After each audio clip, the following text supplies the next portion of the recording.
El Mediocentro con Alan Krastoviak.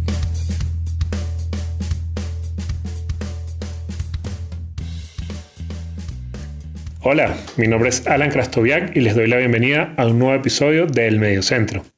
En esta ocasión quiero recordar, aprovechando que hace poco fue el cumpleaños de Ronaldinho, un evento que viví de cerca porque recuerdo muy claramente cómo ocurrió y que cambió la historia del Fútbol Club Barcelona, que fue precisamente el fichaje de Ronaldinho. Hoy, a casi 20 años, faltan 3 años para que se cumplan 20 de ese fichaje. Parece que fue una apuesta segura, que era lógico fichar a Ronaldinho, pero realmente el fichaje de Ronaldinho es uno de aquellos fichajes que se llegaron a hacer, uno de los que más sí tuvo y que necesitó la conjunción de un montón de cosas para terminarse dando y que además resultara tan positivo como resultó para el Fútbol Club Barcelona a largo plazo, más allá de que la última etapa de Ronaldinho en el club no fue la mejor. Sin más preámbulos, vamos a revisar un poco cuál era la situación previa del Barcelona y cómo se llegó a dar ese fichaje de Ronaldinho por el equipo del Camp Nou. Escuchas El Mediocentro con Alan Krastoviak.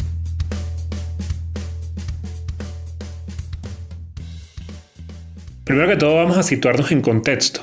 El fichaje de Ronaldinho se anuncia en julio del 2003, pero antes de que el fichaje de Ronaldinho se diera, habían ocurrido un montón de cosas en Can Barça para llegar a ese momento.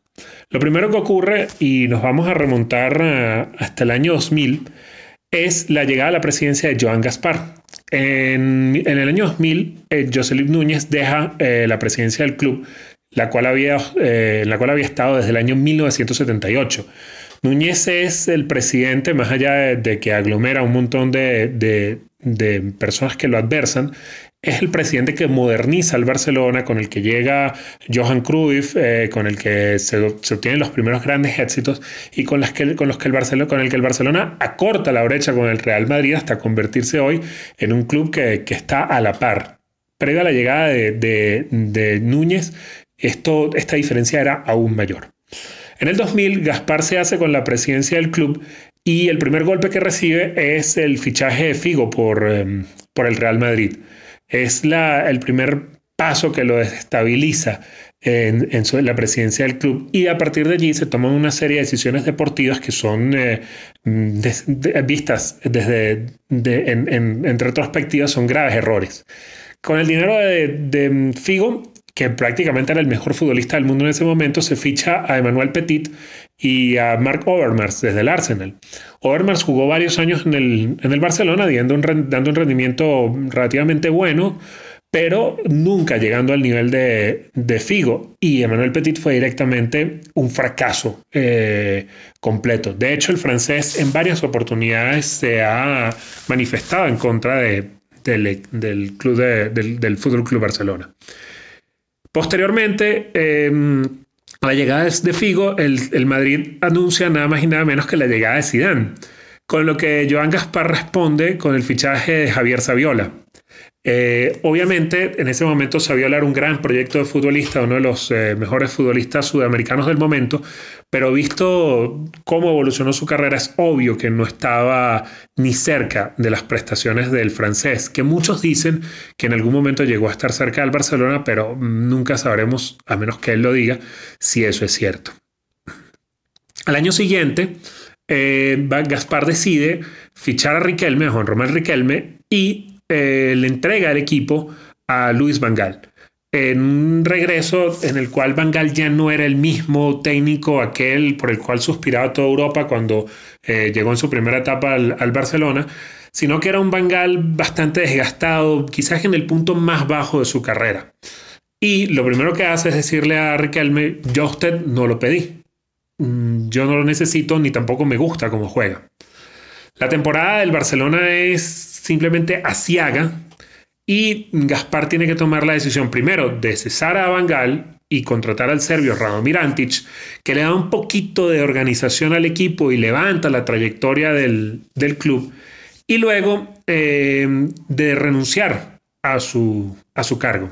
Entonces llegamos al verano del 2003 con el Barcelona organizado por una junta gestora y apenas habiendo clasificado a la Copa UEFA, con lo que eso significaba en términos de la cantidad de dinero que tenía disponible para, luego de que la junta gestora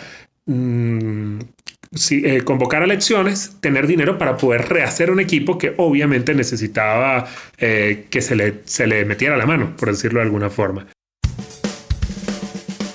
Escuchas El Mediocentro con Alan Krastoviak.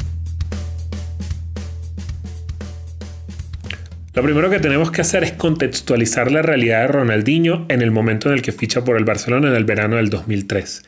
Ronaldinho destaca en el Mundial del 2002, después de su primera temporada completa en Europa con el Paris Saint-Germain, y llega al Barcelona en el verano del 2003, luego de completar una segunda temporada con el cuadro parisino. Más allá de ese Mundial 2002, Ronaldinho no había destacado como el grandioso futbolista que iba a ser. No parecía todavía ese futbolista capaz de liderar un proyecto y no era el nombre que sonaba en todas las quinielas de los grandes equipos europeos. Sin embargo, se dice que había varios equipos detrás de Ronaldinho. Se dice que el Real Madrid intentó contratarlo, pero principalmente fue el Manchester United el rival más grande que tuvo el Barcelona para hacerse con el brasileño.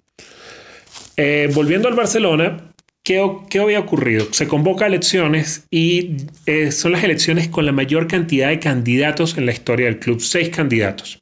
El principal favorito no era Joan Laporta, que estaba acompañado, obviamente, como saben, por Sandro Rosell. Luego viene la separación de ellos y la guerra prácticamente declarada entre Rosell y Laporta.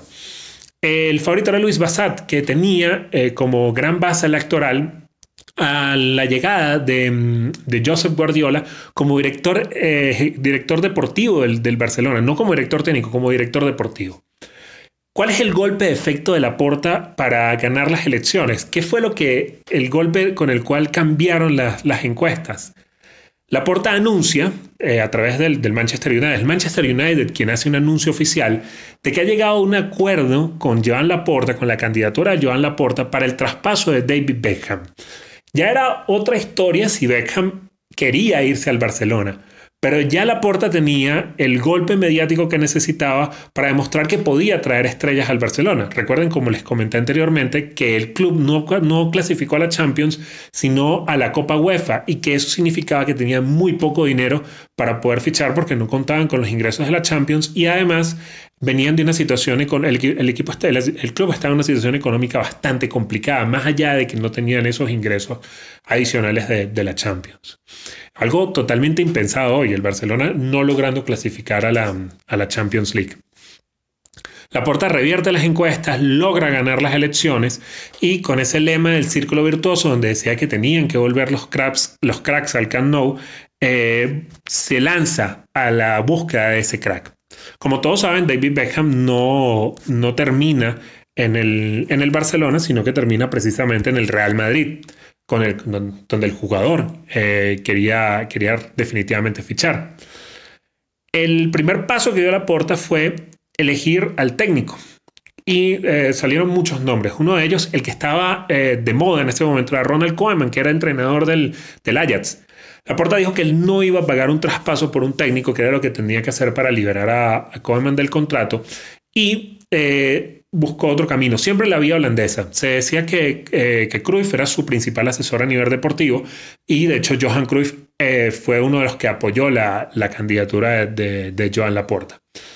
Cuando finalmente encuentran el candidato, fichan a Frank Rijkaard, cuyo mayor mérito había sido el tercer lugar de Holanda en la Eurocopa del 2000 y que recientemente había entrenado al Sparta de Rotterdam sin lograr salvarlo. El equipo descendió de la primera división de Holanda. El fichaje de Rijkaard o el anuncio de Rijkaard se da en junio, momentos después de anunciarle a Radomir Antic que no iba a seguir, y no es sino hasta julio que logran anunciar a Ronaldinho en un anuncio apoteósico que llena el estadio para la presentación del jugador. ¿Dónde estuvo la clave del fichaje de Ronaldinho? Fíjense todo lo que ocurrió para que Ronaldinho llegara. Primero tuvo que renunciar Joan Gaspar a la presidencia del Barcelona un año antes de terminar su mandato. Luego, Joan Laporta, en un cambio impredecible de acontecimientos con las elecciones, tiene que ganar las elecciones. Y la gran llave de la llegada de Ronaldinho al Barcelona es nada más y nada menos que Sandro Rosell. Rosell había sido ejecutivo de Nike en Brasil cuando Nike cambia Umbro por la marca americana luego del Mundial del 94. Todos recordamos ese espectacular comercial de Brasil en un aeropuerto, una de las primeras colaboraciones que hizo con la marca americana. Rosell es el que convence al hermano de Ronaldinho, a Roberto Asís Moreira, de que el lugar adecuado para Ronaldinho era Barcelona. Muchos dicen que la razón por la cual Ronaldinho no quiso ir a Manchester era obviamente por el clima lluvioso, etcétera, etcétera, contra el clima agradable y las playas de Barcelona. Finalmente el jugador ficha por una cantidad pequeña. No es un fichaje muy caro, el fichaje ni siquiera llegó a los 30 millones de euros en aquel momento, un fichaje importante para la época, pero muy lejos de los más caros, como por ejemplo el de Zinedine Zidane en su momento para el Real Madrid. Fue toda una estrategia de ingeniería financiera y de convencimiento al entorno del jugador para llevarlo al Barcelona.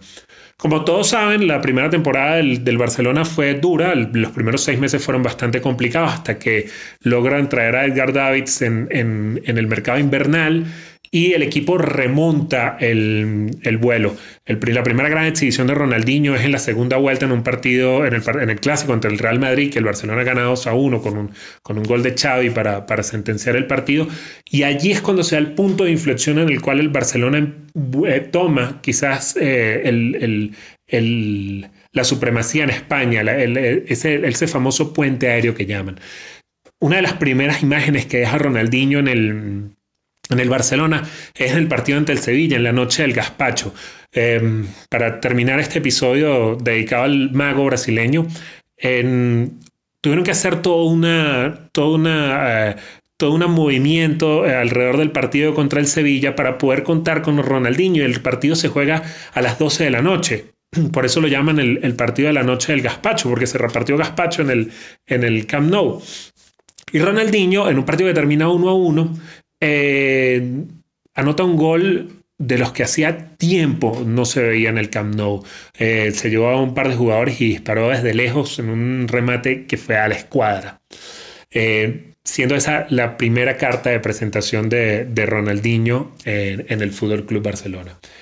Bueno, básicamente, como ven, este es uno de los fichajes más rocambolescos de los cuales se conocen muchos detalles. Probablemente hay muchos que no conozcamos, pero de esos fichajes donde si hubiese fallado algo, probablemente la historia hoy sería muy diferente. Les agradezco mucho por haber escuchado este episodio y me pueden encontrar en Twitter como @AlanHA. Pueden buscar la cuenta de Instagram del Mediocentro, @elmediocentro, y escuchar todos los episodios del podcast en las plataformas de podcast o en YouTube.